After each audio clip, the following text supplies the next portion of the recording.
Cease fire झाल्यानंतर America Iran यांच्यामध्ये पुन्हा तणाव वाढला आहे. त्याचा थेट परिणाम जळगावच्या सुवर्णनगरीवर या ठिकाणी झाला असून जळगावच्या बाजारपेठेमध्ये आज सोने चांदीच्या दरात कमालीची घसरण झाली आहे. जळगावच्या सुवर्णनगरीमध्ये आज सोन्याचे दर जवळपास 2300 रुपयाने तर चांदीचे दर हे 2100 रुपयाने या ठिकाणी घसरले आहे. रुपयाच्या तुलनेत कुठेतरी डॉलर अधिक मजबूत झाल्यामुळे त्यामुळेच जळगावच्या बाजारपेठेमध्ये सोने चांदीच्या दरात घसरण झाल्याचं बोललं जात आहे. या संदर्भातली बातचीत करण्यासाठी आमच्या सोबत सोने तज्ञ आहेत. आम्ही त्यांच्याकडून जाणून घेणार आहोत. सर, काय सांगणार, जळगावच्या बाजारपेठेमध्ये आज कुठेतरी सोने चांदीच्या दरात घसरण झाल्याचं बोललं जात आहे. नेमकी काय कारण आहे या घसरणीची? हो, निश्चितच इराण आणि अमेरिकेमध्ये पुन्हा एकदा युद्धजन्य परिस्थिती निर्माण झालेली आहे आणि कुठेतरी त्याचा जो आहे तो फटका डॉलरवर झालेला आहे. तर डॉलर स्ट्रॉंग झाल्यामुळे आजचे जे दर आहेत ते खाली गेलेले आहेत. आजच्या बाजारपेठेत किती रुपयाची घसरण झाली?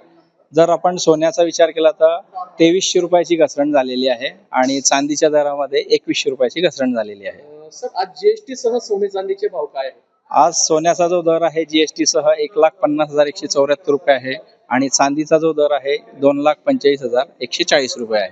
आगामी काळात युद्धजन्य परिस्थिती कायम राहिली तर काय परिणाम त्याचे जळगावच्या बाजारपेठेवर होऊ शकतात? होऊ शकतो, कारण की युद्धजन्य परिस्थिती आहेत आणि कुठेतरी डॉलर जो आहे तो स्ट्रॉंग होण्याच्या मार्गावर आहे.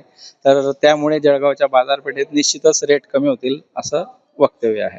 ग्राहकी सध्या कशी आहे सर? सध्या अधिक महिना आहे त्यामुळे चांदीकडे विशेष कल आहे ग्राहकांचा आणि प्रत्येक काही ना काही क्षण असतात. वाढदिवस असेल, तुमचं अॅनिव्हर्सरी असेल तर ग्राहक सोने हे खरेदी करतातच. नक्कीच अमेरिका इराण युद्धजन्य परिस्थितीमुळे कुठेतरी डॉलर मजबूत होत असल्याने जळगावच्या बाजारपेठेमध्ये सोने चांदीच्या दरात घसरण झाल्याचं या ठिकाणी दिसत आहे. आज जळगावच्या बाजारात सोन्यात 2300 तर चांदीमध्ये 2100 रुपयाची घसरण झाली आहे. युद्धजन्य परिस्थिती कायम राहिली तर आणखी सोने चांदीचे भाव हे घसरू शकतात असं मत सोने तज्ञांनी या ठिकाणी व्यक्त केलं आहे. कुठेतरी आज घसरण झाल्यामुळे ग्राहकांमध्ये मात्र आनंदाचं वातावरण आहे. जुगल पाटील, जय महाराष्ट्र न्यूज, जळगाव.